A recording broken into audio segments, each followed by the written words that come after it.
ఆ రోజుల్లో మేము కూడబెట్టిన ఆస్తి అంతా ఇంత కాదు, కానీ ఈ రోజుల్లో నానా అప్పుడే పోయావా నానా? నీ చేతికి ఆశ్రావాలి అంకుల్ పోయారు బా.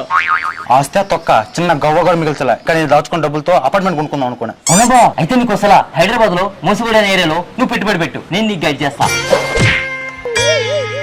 అక్కడంతా ఇలాంటి మోసగాలంటరా. నా మాట విని నేను చెప్పించేయరా. చెప్పండి నాన్నగారు.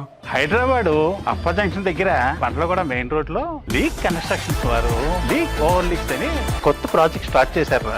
ఇక్కడ 1800 SFT నుండి 2700 SFT వరకు 234 ట్రిపుల్ బెడ్రూమ్ ఫ్లాట్స్ కన్స్ట్రక్షన్ చేస్తారు. ఎంత పెట్టి కొన్నాం కాదురా, కొన్న తర్వాత ప్రశాంతంగా ఉన్నామా లేదా అనేది పాయింట్. నా మాట విని ముందు వీటి సలహా అవాయిడ్ చేయి. అక్కడికి వెళ్ళి అడ్వాన్స్ కొట్టి రిజిస్ట్రేషన్ చెయ్యి. నేను పోయినా నీకు జీవితంలో ఒక్క ఫ్లైట్ అయినా మిగులుతుంది. నానా సూపర్ ఆఫర్ నాన్న. ముందు రిజిస్ట్రేషన్ చేసుకొని వస్తేనే ఆ తర్వాత ఆడిస్తేనే. బాయ్.